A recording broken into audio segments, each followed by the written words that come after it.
উত্তরা থেকে রোগী নিয়ে মাদারীপুরে যাবে এই অ্যাম্বুলেন্স। ভাড়া যা ঠিক হয়েছে তাতে তেলে গাড়ি চালালে লোকসান গুনতে হবে মালিককে, তাই বাধ্য হয়ে গ্যাসের লাইনে। কিন্তু অনিশ্চয়তা পিছু ছাড়ছে না। রোগী থাকলো সিরিয়ালে 4-5 ঘন্টা, 6 ঘন্টা, 7 ঘন্টা, 8 ঘন্টা, সারা রাইতো জায়গা কিছু করার নাই।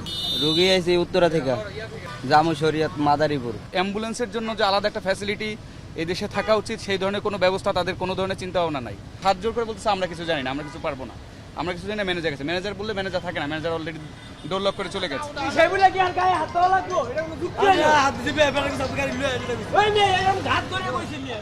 সিএনজি গ্যাসের জন্য অনুরোধ সহ নানা ইস্যুতে ফিলিং স্টেশনের কর্মীদের সঙ্গে বাকবিতণ্ডা রোজকার ঘটনা হয়ে দাঁড়িয়েছে। ওই আউটে গাড়ি আইছে 2-3টা হেডারি গ্যাস দেয়, আমরা সিরিয়ালেও আইতাছি, আমাদের কোনো খবর নেই। তীব্র রোদে মেজাজ খিটখিটে সিএনজি চালকদের 2 থেকে 3 ঘন্টা লাইনে দাঁড়াতে হচ্ছে তাদের। জমা খরচের টাকা উঠবে কিনা তা নিয়েও সংশয়। এই সিরিয়ালে 2 ঘন্টা বয়ে রয়েছি, যা দেখেন প্রেশার নেই। গ্যাস লইতে কটা বাজে তো জমা উঠলে আমরা তো নিতে পারতাছি না, চলতে পারতাছি না। তাহলে জমা কিভাবে দিব, ঘরে বেতন কিভাবে নিব? আগে ছিল তেলের সংকট, অন্যভাবে গ্যাসের সংকট। রাত্রে 3টায় ঘুমাতে ওইটা সিরিয়াল লাগাইছি, 130 টাকার গ্যাস উঠছে, এর বড় সিন্ডিকেট। গাড়ি চালকদেরও একই অবস্থা। মহাখালী ও এয়ারপোর্টের সিএনজি স্টেশনগুলোতে গাড়ির সারি আরও দীর্ঘ। 3 থেকে 4 ঘন্টা দাঁড়িয়ে গ্যাস নিতে হচ্ছে এখান থেকে। সপ্তাহে 2-1 দিন ভালো থাকে আর বাকি সময়টা এরকম থাকে। আমরা এখন মালিক পাঠাইছি, আমাদেরকে প্রভাব দেয়, বসে থাকতে লাগতেছে, কিছু করার নাই। আধা ঘন্টা গ্যাস দেয়, আবার একটু বন্ধ হয়, এরকম করে আমাকে দিন পার।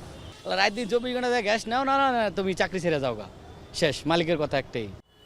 শুধু দীর্ঘ অপেক্ষাই নয়, গ্যাসের চাপ কম থাকায় অনেক স্টেশন নির্ধারিত সময়েও চাহিদা অনুযায়ী গ্যাস সরবরাহ করতে পারছে না।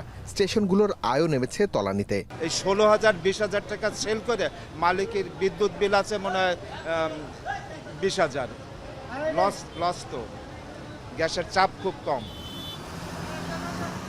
বর্তমানে দেশে প্রতিদিন গ্যাসের চাহিদা প্রায় 4,000 মিলিয়ন ঘনফুট। এর বিপরীতে সরবরাহ মিলছে সর্বোচ্চ প্রায় 2,425 মিলিয়ন ঘনফুট, অর্থাৎ প্রতিদিনই ঘাটতি থাকছে প্রায় 1,575 মিলিয়ন ঘনফুট।